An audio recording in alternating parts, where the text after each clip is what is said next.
कैसे हैं प्यारे? जोहार जी। मैं हूं एसपी सोरेन और आप देख रहे हैं जोहार जी चैनल। इस एपिसोड में चर्चा करेंगे ओडिशा में ओबीसी आरक्षण का समस्या। प्यारे, आगे बढ़ने से पहले जोहार जी चैनल को लाइक, सब्सक्राइब, शेयर अवश्य करें और बेल आइकन को भी क्लिक कर दें। इससे क्या होता है कि जोहार जी टीम को नया नया वीडियो बनाने में उत्साह मिलता है और आपके साथ चर्चा कर सकेंगे। तो प्यारे, विषय को आगे बढ़ाने से पहले पृष्ठभूमि को जान लेते हैं। जैसे कि आपको मालूम होना चाहिए कि 1992 से हमारे देश में ओबीसी आरक्षण मिला हुआ है और ये काफ़ी संघर्ष करने के बाद ओबीसी पिछड़े वर्गों को आरक्षण मिला हुआ है। इस आरक्षण में दो विशेषता है। एक तो आरक्षण जो है 27% तक ही मिलेगा और दूसरा SC/ST OBC मिला करके आरक्षण 50% का सीलिंग यानी कि सुरक्षा कवच से आगे नहीं बढ़ेगा। इसी के तहत ही उत्तर प्रदेश को मॉडल रूप में मानते हुए 27% का आरक्षण तय किया गया था। देखिए, उत्तर प्रदेश में क्या है, शेड्यूल ट्राइब ऑलमोस्ट 0 है और शेड्यूल कास्ट 22 है। तो 50% सीलिंग से अगर 22 घटा देते हैं तो बचता है 28, जो कि 27% आरक्षण देने का एक मिसाल बना हुआ था। अब देखते हैं अन्य दो राज्य को, देखते हैं उसमें क्या है। पहले देखते हैं गुजरात। गुजरात में SC/ST मात्र 18% है, तो 50 - 18 करने से 32% ओबीसी को आरक्षण देने के लिए उपलब्ध है, जो कि पर्याप्त है। उसी तरह वेस्ट बंगाल में SC/ST का कुल आबादी है 30% और 50 - 30 अगर करते हैं तो बन जाता है 20 उपलब्ध होता है, जो कि वेस्ट बंगाल में ओबीसी को आरक्षण देने के लिए पर्याप्त है। लेकिन ओडिशा में क्या है, SC/ST का कुल आबादी 40 है और 50 - 40 करते हैं तो सिर्फ और सिर्फ 10% ही ओबीसी को आरक्षण देने के लिए उपलब्ध है। लेकिन उड़ीसा में ओबीसी का कुल आबादी कितना है? एक आकलन के अनुसार 54 यानी कि 54% आरक्षण आबादी ओबीसी का है। इसलिए अन आरक्षित वर्ग अन रिजर्व कैटेगरी को कितना होगा? 100 - 54 - 40 = सिर्फ और सिर्फ 6% हुआ UR अन रिजर्व कैटेगरी के लिए। अभी देखिए, 54% ओबीसी के लिए अगर 10% आरक्षण की व्यवस्था किया जा रहा है ओडिशा में, तो किसी भी दृष्टि से ये न्याय संगत नहीं है। और उसी तरह 6% अन रिजर्व कैटेगरी के लिए 50% सुविधा सुयोग का उपलब्ध कराना भी जरूरत से ज़्यादा सहूलियत देने का है। लेकिन प्रॉब्लम यह है कि 30 साल तक ओडिशा का ओबीसी सचेत नहीं हुए और कोई बड़ा संघर्ष या आंदोलन किए ही नहीं, जिससे कि उनको न्याय संगत आरक्षण मिल सके। इसका क्या कारण हो सकता है? हमें तो एक कारण नजर आता है कि अभी का जो राज्य सरकार है वो मुफ्त बीजू योजना के तहत राज्यवासियों को तमाम तरह का सुविधा सुयोग उपलब्ध करा रहा है, लेकिन जो न्याय संगत आरक्षण है उसको नहीं दे रहा है और उसी मुफ्त योजना के नशे में सभी लोग मस्त हैं और अपना अधिकारों के प्रति जागरूक नहीं हैं। जो भी हो, इस बार लेकिन जागरूक कैसे हो गए? इस बार क्या हुआ?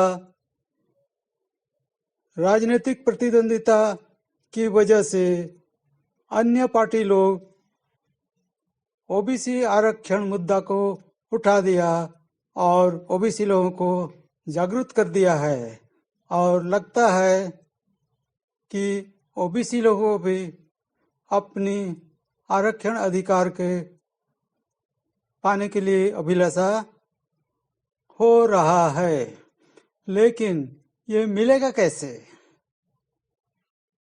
जहाँ तक बात है, अगर राज्य सरकार नोटिफिकेशन जारी कर दे आज की तारीख में और न्याय संगत आरक्षण संख्या अगर प्रतिशत दे दे तो इसका समाधान वहीं के वहीं हो जाएगा।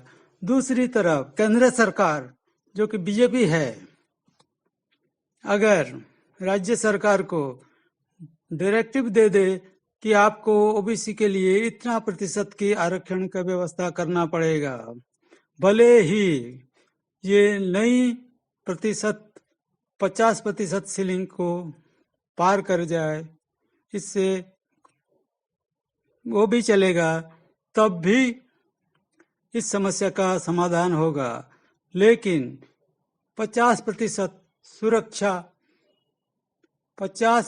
सुरक्षा कवच को दिखा करके, बहाना बना करके, न तो राज्य सरकार बीजेडी वाले ना ही केंद्र सरकार बीजेपी वाले उनका ओबीसी के प्रति कोई आंतरिकता नहीं है, क्योंकि इन दोनों पार्टियों का जो मुखिया हैं वो 54% या तो यूं कहिए SC/ST ओबीसी का 94% से ना हो करके UR कैटेगरी के 6% से आते हैं, तो नेचुरली उनका आंतरिकता तो होगा ही नहीं। तो ऐसे केस में क्या करना पड़ेगा? ऐसे केस में ओबीसी को अपना स्वचालित संगठन बनाना पड़ेगा, आंदोलन करना पड़ेगा, संघर्ष करना पड़ेगा और प्रेजेंट सरकार को, राज्य तथा केंद्र को मजबूर करना पड़ेगा कि आप सुरक्षा कवच का बहाना छोड़िए और हमारा न्याय संगत आरक्षण प्रतिशत दीजिए, यानी कि नोटिफिकेशन कीजिए, तभी जाके हो पाएगा। अन्यथा दूसरा उपाय है कि ओबीसी संगठन आज से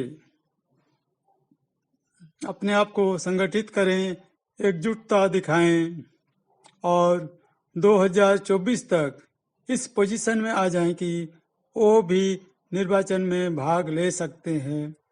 विशेष देश इन तीनों प्रासंगिक राजनीतिक पार्टी के अलावा वो भी निर्वाचन में भाग ले सकते हैं, और क्योंकि उनका प्रतिशत 54% है, उनका श्योर है कि वो इतना संख्या आसन जीत जाएंगे कि वो आने वाले सरकार को नियंत्रण में रख सकते हैं और अपना फेवर में न्याय संगत आरक्षण प्रतिशत का नोटिफिकेशन रिलीज कर सकते हैं सरकारी तौर पर। अगर सरकारी तौर पर एक बार न्याय संगत आरक्षण प्रतिशत डिक्लेयर हो जाएगा, तब क्या होगा? कोई ना कोई अनारक्षित वर्ग का आदमी इसको हाई कोर्ट में चैलेंज करेगा। अगर चैलेंज करता है तो उसके खिलाफ राज्य सरकार होगा, उसको राज्य सरकार के खिलाफ चैलेंज करना पड़ेगा। इस केस में जो हमारा ओबीसी वर्ग के संगठन है वो भी राज्य सरकार के साथ नया नोटिफिकेशन के सपक्ष में एक पार्टी बन सकता है और कोर्ट में क्या वाद विवाद हो रहा है और राज्य सरकार अगर ढिलाई बरत रहा है उसको सचेत कर सकता है। लेकिन हाईकोर्ट में नोटिफिकेशन का फेवर में या डिसफेवर में फैसला आए, मामला तो सुप्रीम कोर्ट में जाना ही जाना है। और जब सुप्रीम कोर्ट में जाएगा तब प्रॉपरली होमवर्क करके सुप्रीम कोर्ट को यह समझाना पड़ेगा कि उड़ीसा डेमोग्राफिक मामले में एक स्पेशल स्टेट है जो कि भारत के अन्य राज्य नहीं हैं। इसलिए उन्होंने जब 50% का सीलिंग सुप्रीम कोर्ट राय दिया है उसमें कहीं ना कहीं मिस हुआ है, और जो कुछ भी मिस हुआ है उसको सुप्रीम कोर्ट निश्चित रूप से हमारा विश्वास है कि सुप्रीम कोर्ट उसको सही कर देगा और उड़ीसा का ओबीसी लोगों को भी अपना न्याय संगत आरक्षण मिल जाएगा, जो कि उनके तरक्की के लिए आने वाले दिनों में बहुत ही अच्छा होगा। लेकिन ये सब करने के लिए सबसे पहले उनको मुफ्त बीजू योजना का जो नशा है उसमें जो मस्त है उसको बाहर आना पड़ेगा, उसको भूल जाना पड़ेगा, तभी जाके ये हो पाएगा। तो भाइयों, ये प्यारे, ये वीडियो कैसा लगा? अगर आपको अच्छा लगा तो लाइक जरूर करें और अपना विचार कमेंट सेक्शन में दें, ताकि